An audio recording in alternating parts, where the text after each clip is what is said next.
입니다. 마태복음 7장 21절에서 23절까지의 말씀 한 목소리로 받도록 하겠습니다. 시작. 내게 주님 주님 하는 사람이라고 다 하늘나라에 들어가는 것이 아니다. 하늘에 계신 내 아버지의 뜻대로 행하는 사람이라야 하늘나라에 들어갈 것이다. 그날에는 많은 사람들이 내게 말할 것이다. 주님, 주님, 우리가 주의 이름으로 예언하고 주의 이름으로 귀신을 쫓아내며 주의 이름으로 많은 기적을 일으키지 않았습니까? 그때 나는 그들에게 분명히 말할 것이다. 나는 너희를 도무지 알지 못한다.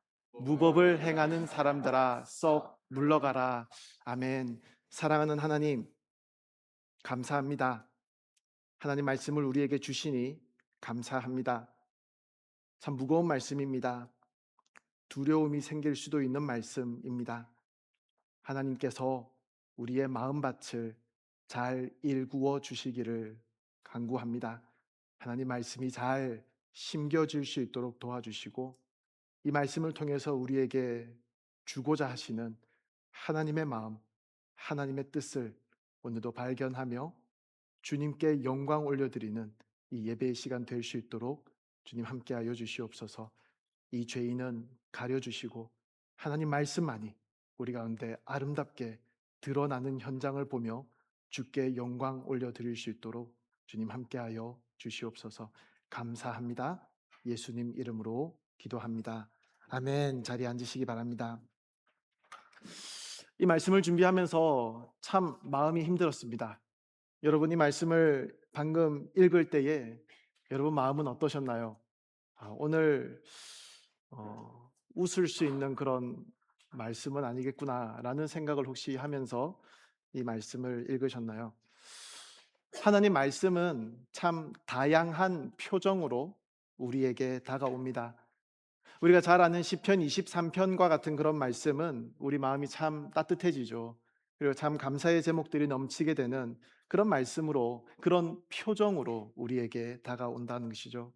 그런데 오늘 본문과 같은 그런 말씀이 우리에게 보여주시는 표정은 사뭇 다르다라는 그런 생각을 합니다. 우리로 하여금 어쩌면 긴장하게 만드는 그런 말씀이다라고 생각합니다. 따뜻한 하나님의 말씀을 대하는 것도 우리에게 필요합니다. 크고 또 위대하신 그 하나님을 바라볼 때 우리가 가지게 되는 하나님 앞에서의 확신, 그리고 그 하나님께서 나 같은 사람을 사랑하신다라는 그 사실에서 얻을 수 있는 위로, 그런 표정의 말씀이 이 험한 광야 같은 세상을 살아가는 우리에게 힘이 되고 용기를 준다라는 것을 우리는 이미 경험을 통해서 잘 알고 있습니다. 하지만 우리는 엄격한 하나님의 표정을 담은 말씀을 대할 필요도 있습니다. 하나님의 말씀이기 때문입니다. 하나님께서 우리에게 주신 은혜는 값싼 은혜가 아니기 때문입니다.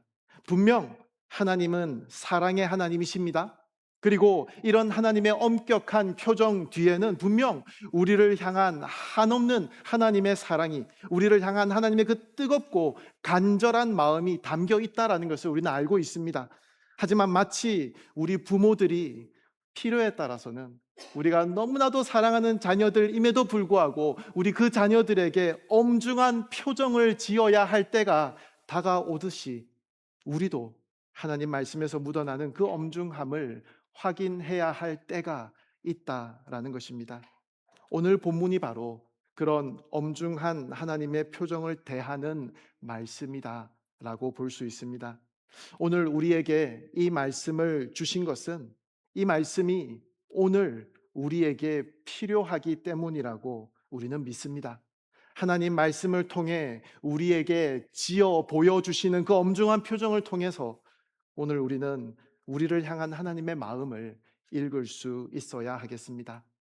우리에게 오늘과 같은 말씀이 무겁고 또 어렵고 혹은 두렵게 느껴지는 이유는 예수님께서 묘사하시는 그 하늘나라에 들어가지 못할 사람들에 대한 그 모습에서 도대체 이 사람들이 무엇을 잘못했는지 쉽게 찾아지지 않기 때문입니다.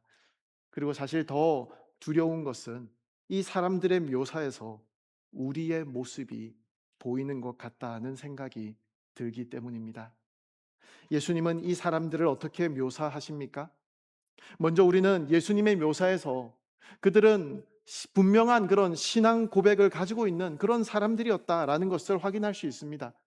우리는 이 짧은 본문에서 주님이라는 표현이 계속해서 등장하는 것을 보게 됩니다. 여러분, 주님이라는 이 표현은 구약에서 하나님을 지칭하는 표현입니다. 예수님을 하나님이시다라고 선언하는 표현이라는 것입니다. 하나님의 주권적인 권위를 표현하는 단어입니다. 히브리어로 야훼라는 단어 들어보셨죠? 절대적인 존재이신 그 하나님, 스스로 존재하시는 만물의 창조주이신 하나님을 의미하는 단어입니다. 그리고 그 표현이 신약으로 넘어오면 주님이라는 이 단어는 예수 그리스도를 메시아요, 구원자로 고백하는 그런 단어가 됩니다. 오늘 우리 주님께서 주인이시다라는 것을 고백하고 있는 것입니다. 모든 것의 통치자이다라는 것입니다. 사도행전 2장에 보면요, 오순절 사건 직후에 많은 사람들 앞에서 설교했던 그 베드로는 바로 너희들이 잡아 죽인 그 예수님을 하나님께서 살리셨는데, 이 살리심을 통해서 하나님께서는 예수님을 주와 그리스도, 즉 메시아가 되게 하셨다라고 선포합니다.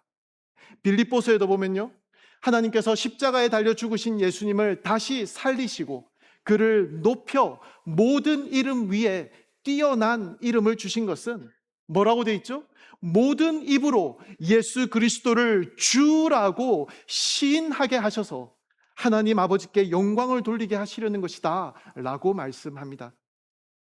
고린도전서 12장 말씀은 성령 하나님으로 말미암지 않고서는 아무도 예수를 주라고 고백할 수조차 없다라고까지 말씀합니다.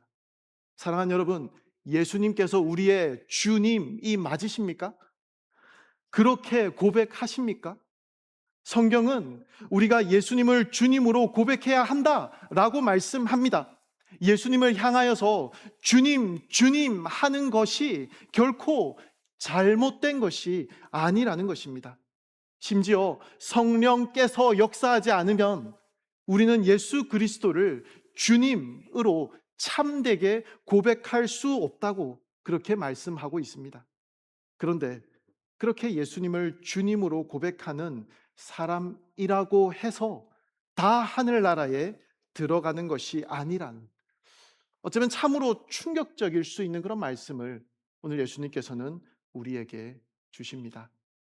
나도 혹시 그런 사람들 중에 한 명일 수 있을까 걱정될 수 있다라는 것입니다. 22절에 보면 이 사람들은 예수님을 그냥 대충 섬겼던 사람들도 아닙니다. 자기 열정만 가지고 섬겼던 사람들도 아닙니다. 예언하고 귀신을 쫓아내며 많은 기적을 일으켰던 사람들이었습니다. 이 모든 것을 주의 이름으로 행했던 사람이었다라고 말씀합니다.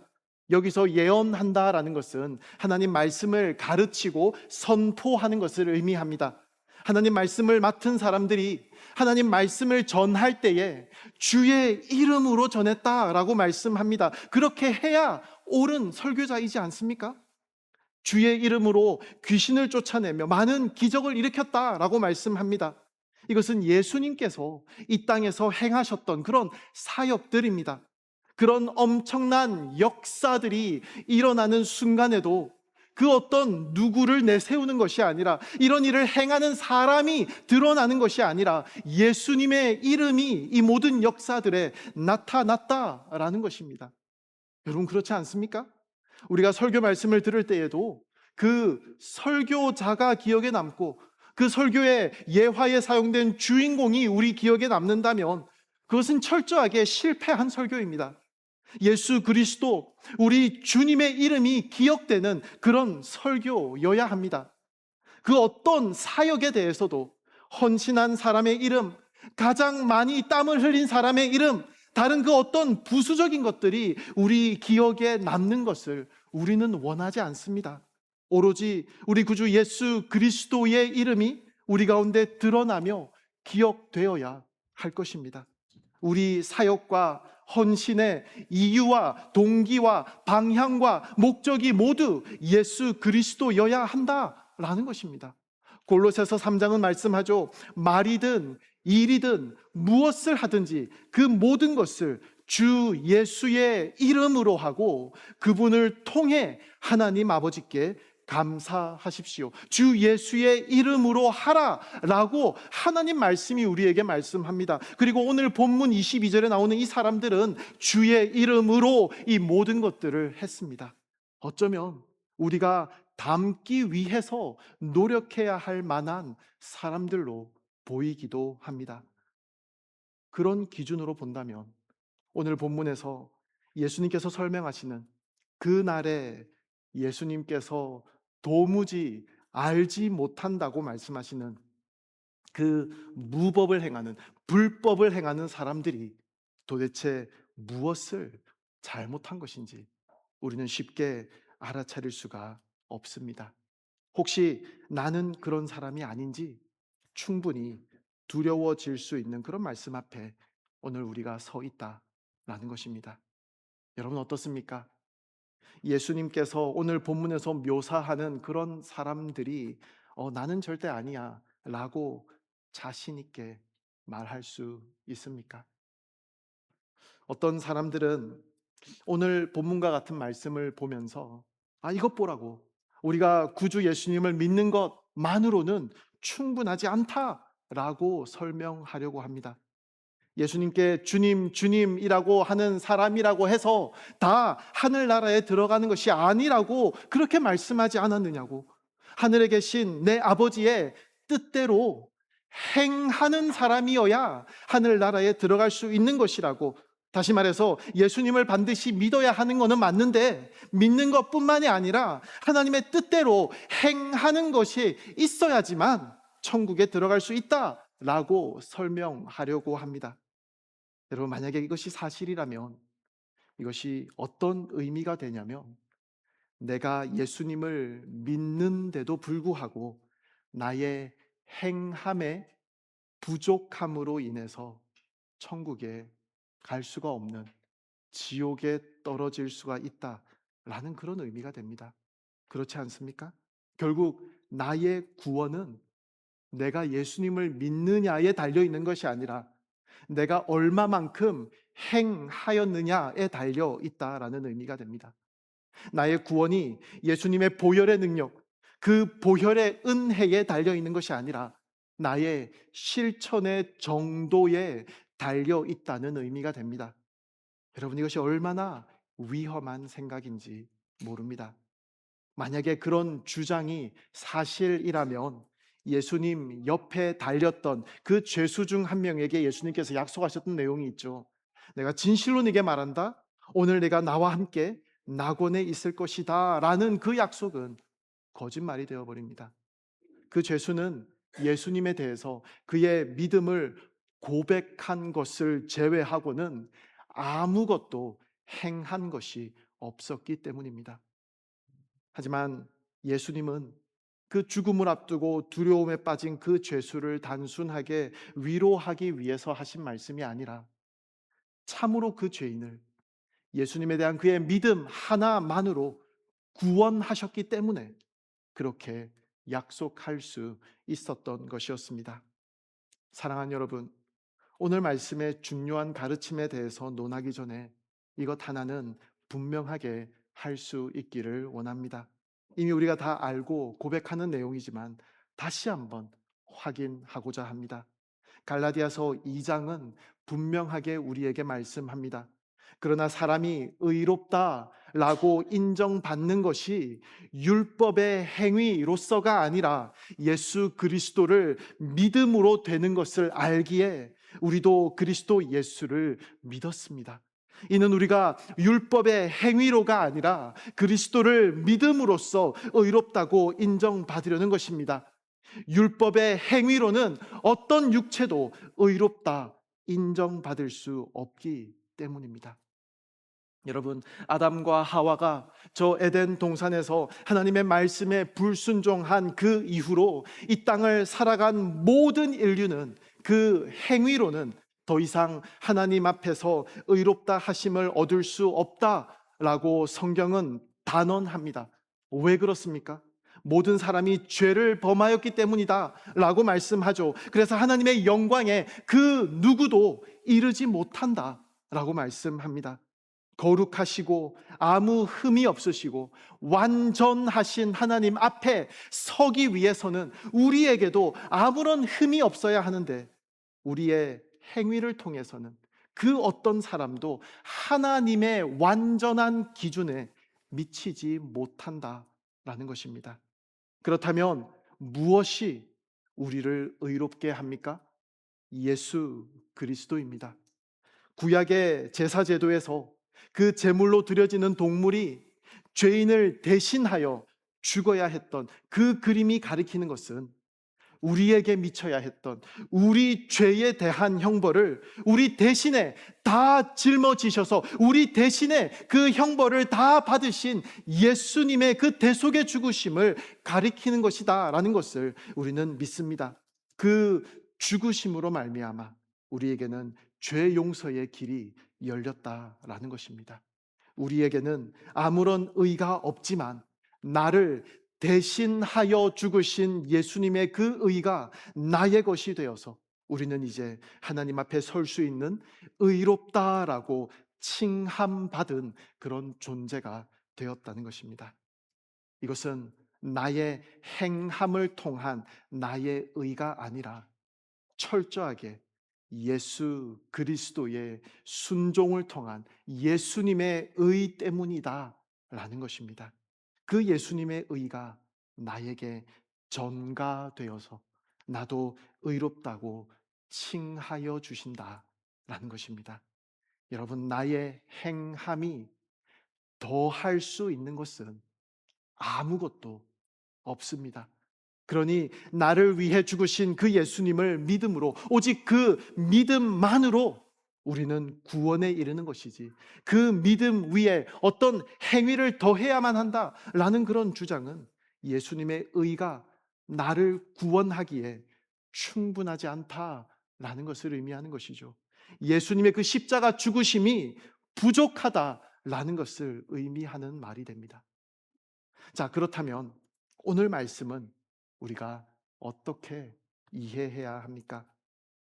오늘 말씀을 이해하기 위해서 우리가 기억해야 하는 중요한 포인트가 하나 있습니다. 바로 오늘 말씀은 산상수훈을 마무리 짓기 위해서 예수님께서 결론적으로 말씀하시는 부분이다 라는 점을 우리는 기억해야 합니다. 자, 오늘 말씀이 있기 전에 예수님께서는 어떤 말씀들을 하셨습니까? 특별히 6장과 7장의 말씀들을 보면 예수님께서는 반복해서 한 가지 유형의 사람들을 향하여 경고하고 계십니다. 바로 위선자들입니다. 사람에게 보이려고 구제하는 사람들, 사람에게 보이려고 기도하는 사람들, 사람들에게 인정받기 위해서 금식하는 사람들, 겉으로는 경건한 모양을 가지고 있지만 그 중심에는 하나님이 아니라 사람이 있고, 더 깊이 들어가면 결국 자기 자신을 드러내 보이고 싶은, 자기 자신을 증명해내고 싶은 마음으로 가득한 사람들에 대해서 경고하셨던 것을 우리는 기억합니다.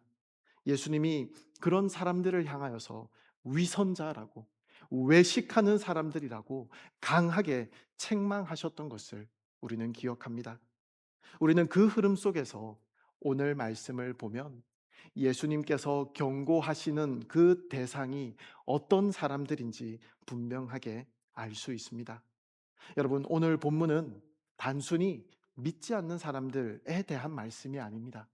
오히려 스스로를 속이고 있는 사람들, 거짓된 확신을 붙들고 살아가고 있는 사람들, 다시 말해서 겉으로는 신앙이 있는 것처럼 보이는, 이만하면 나는 괜찮다라고 생각하지만 실제로는 하나님과 전혀 상관없는 상태에 있는 사람들에 대한 말씀이라는 것입니다.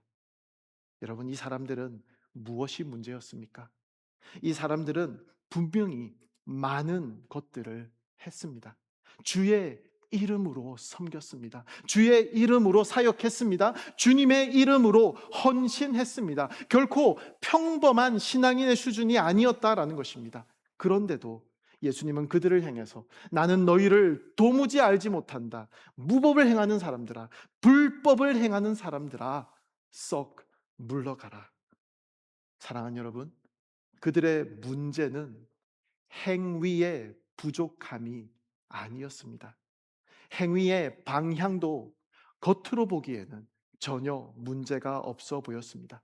심지어 주의 이름으로 모든 일을 감당했습니다. 그들의 가장 근본적인 문제는 우리 구원의 유일한 길이신 그리스도를 붙든 것이 아니라, 주의 은혜를 붙잡은 것이 아니라 자신이 한 일, 그것을 붙들고 있었다라는 것입니다. 나의 열심으로, 내가 흘린 땀방울로, 나의 행함으로 나의 자격을, 나의 의를 하나님 앞에서 증명하려 했다라는 것입니다. 22절에서 많은 사람들이 하는 말을 보십시오. 주님, 주님, 우리가 이런저런 것들을 하지 않았습니까? 이 외침이 계속 강조하는 것은 무엇입니까? 우리가입니다. 예수 그리스도가 아니라, 그 은혜가 아니라, 십자가가 아니라 우리가 한 것이 중심에 있다라는 것입니다. 사랑하는 여러분, 이것이 거짓된 확신의 본질입니다. 겉으로는 하나님을 말하고 있지만, 입술은 주여 주여를 외치고 있지만, 실제로는 자기 자신을 붙들고 있는 그런 상태였다는 것입니다. 성경은 이 위험에 대해서 여러 곳에서 반복하여 우리에게 말씀하여 주십니다. 우리는 성전에서 기도하던 그 바리새인과 또 세리의 비유를 잘 알고 있습니다. 바리새인은 하나님, 저는 다른 사람들 이 세리와 같지 않음을 감사합니다. 나는 이것도 하고 저것도 하는 그런 대단한 사람입니다 라고 기도했던 것을 우리는 기억합니다. 기도의 시작은 하나님이었지만 모든 기도의 내용은 내가 범하지 않은 죄들과 또 내가 행했던 그런 모든 선한 것들에 관한 것 뿐이었습니다. 반면 그 자리에 함께 있었던 세리는 어떻게 기도합니까? 하나님, 이 죄인에게 자비를 베풀어 주십시오. 예수님은 자신의 그 행위에 대해서 떠벌리고 있는 그 사람이 아니라, 그래서 그런 자신의 행위가 자기에게 하나님 앞에 설 수 있는 어떠한 자격을 부여했다라고 여기는 그런 바리새인이 아니라, 자기의 부족함을 인정하며 자기의 불의함을 인식하며 하나님의 은혜 없이는 도무지 설 수 없는 존재임을 고백하며 주의 자비를 구하는 사람이 바로 의롭다라고 인정받는 사람이다 라고 말씀합니다. 로마서 10장 말씀에도 보면 바울은 이스라엘의 문제에 대해서 이렇게 말씀합니다. 3절, 그들은 하나님의 의를 알지 못하고 자기 의를 세우려고 애쓰면서 하나님의 의에 복종하지 않았습니다. 자신의 행위로 자기 의를 세우려고 하는 신앙, 이것이 바로 오늘 본문이 말씀하는 예수님께서 내치시는 사람들의 모습입니다. 사랑하는 여러분, 우리는 반드시 이 질문 앞에 서야 합니다. 우리는 지금 무엇을 붙들고 있습니까? 나는 여전히 내가 얼마나 열심히 하나님과 교회를 섬기고 있는지, 나의 열심과 나의 헌신과 나의 행위에 만족해 하고 있지는 않습니까? 마치 내가 주를 위해 흘리는 모든 땀방울이 하나님 앞에서의 나의 위치를 확인시켜주는 도구가 된 것처럼, 주일학교 시절 그 포도송이 스티커를 열심히 붙이고 있는 것 같은 태도를 감히 하나님 앞에서 보이고 있지는 않습니까? 나는 오직 예수 그리스도, 그 은혜만을 붙들고 있습니까? 아니면 나를 붙들고 있습니까? 이제 우리는 두 번째 중요한 진리로 나아갑니다. 그렇다면 21절에서 예수님께서 말씀하신 하늘에 계신 내 아버지의 뜻대로 행하는 사람은 무엇을 의미합니까? 이것은 결코 행위를 통해 구원을 얻는다는 말씀이 아니라는 것을 계속해서 강조했습니다. 우리가 이미 확인한 것처럼 구원은 전적으로 하나님의 은혜로 주어지는 것입니다. 에베소서 2장은 분명히 말씀합니다. 여러분은 은혜로 인하여 믿음으로 구원을 받았습니다. 이것은 여러분에게서 나온 것이 아니요 하나님의 선물입니다. 행위에서 난 것이 아니니 아무도 자랑하지 못하게 하려는 것입니다. 제가 지금까지 계속해서 강조했던 그런 내용을 한마디로 요약하는 말씀이죠. 바로 그 다음 구절에서 이렇게 말씀합니다. 10절, 우리는 하나님께서 미리 예비하신 선한 일들을 위해 그리스도 예수 안에서 창조된 하나님의 피조물입니다. 여러분, 그 순서가 보이십니까? 행위에서가 아니라 은혜로 인하여 믿음으로 구원을 받았다는 것을 분명하게 말씀하신 그 이후에 선한 일에 대해서 이제 말씀하고 계시는 것입니다. 구원이 먼저이고 선한 일은 그 다음이다 라는 것입니다. 여러분, 참된 믿음은 그 믿음 자체만으로 홀로 존재하지 않습니다. 행함 없는 믿음은 그 자체가 죽은 것이라고 야고보서 말씀을 우리는 잘 기억하고 있습니다. 여러분, 이 말은 행함이 있어야지만 구원을 받는다라는 뜻이 아니라 참된 믿음이라면, 내가 고백하는 그 신앙이 진짜라면 반드시 행함이 따라온다라는 의미입니다. 내가 순종이라는 그 행함을 통해서 하나님 앞에서 나의 믿음이 진짜라는 것을 증명해내야 된다라는 뜻이 아니라, 우리 주님을 향한 나의 고백이 정말이라면, 진짜라면, 나의 믿음이 진짜라면 예수님께 연결되어 살아만 있어도 나에게서 자연스럽게 이에 합당한 열매가 열린다라는 뜻입니다. 하나님 말씀에 대한 순종으로 그 열매가 나타나고, 하나님 나라와 주의 몸된 교회를 위한 섬김과 헌신으로 그 열매가 나타난다라는 것입니다. 여러분, 그렇지 않습니까? 우리는 하나님을 향한 우리의 사랑을 증명하기 위해서, 내가 이렇게 하지 않으면 하나님을 향한 나의 사랑을 하나님이 모르실 것 같아서 교회를 섬기고 이런저런 헌신으로 애를 쓰는 것이 아니지 않습니까? 하나님을 사랑하기 때문에, 하나님 나라를 위해 땀 흘리는 것이, 우리 주님 안에서 한 가족 된 우리 지체들을 섬기는 것이 나에게 기쁨이기 때문에 우리는 섬김의 자리에 서는 것이지 않습니까? 혹 이것이 나에게 부담이 되고 힘이 드는 일이라 할지라도 하나님과 주의 몸된 교회를 사랑하기 때문에 이 일들을 힘써 감당하는 것이지 않습니까? 그렇다면 사랑하는 여러분, 이제 우리는 마지막으로 한 가지 질문 앞에 서야 합니다. 지금까지 우리는 오늘 본문을 통해서 거짓된 확신이 무엇인지를 보았습니다. 참된 믿음이 무엇인지도 확인했습니다. 행위는 구원의 조건이 아니라 구원받은 자에게 나타나는 자연스러운 열매라는 것도 분명히 했습니다. 자, 그렇다면 이제 우리 각자가 반드시 스스로에게 질문해야 할 것이 있습니다. 나는 지금 무엇을 붙들고 있느냐입니다. 여러분, 오늘 본문에 등장하는 사람들은 마지막 순간까지도 자신들이 무엇을 붙들고 있는지를 분명하게 보여줬습니다. 주님, 우리가 이것을 하지 않았습니까? 우리가 이렇게 살지 않았습니까? 끝까지 우리가를 외치고 있습니다. 끝까지 자기 자신입니다. 끝까지 자기 행위입니다. 사랑하는 여러분, 그날에 우리가 하나님 앞에 서게 될 때 우리가 붙들 수 있는 것은 오직 한 가지 뿐입니다. 내가 한 것이 아니라 그리스도께서 하신 것입니다. 빌립보서 3장에서 사도 바울은 이렇게 고백합니다.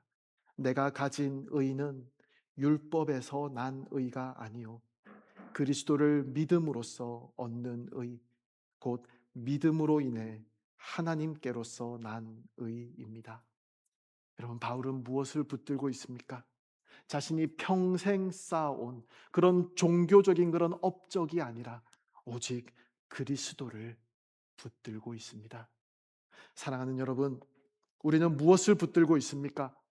나는 교회를 오래 다녔다라는 것을 붙들고 있습니까?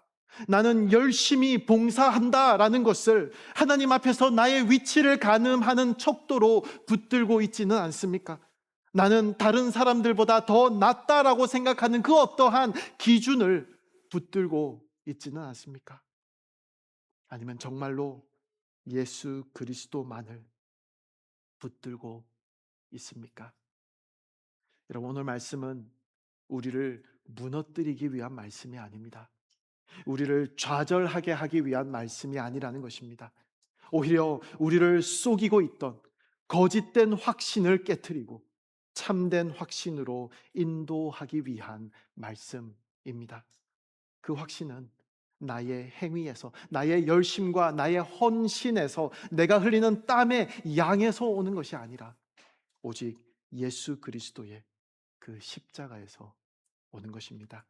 그리고 예수 그리스도의 십자가에 대한 우리의 고백이 진짜라면 이 고백은 단순한 말로 끝나지 않습니다.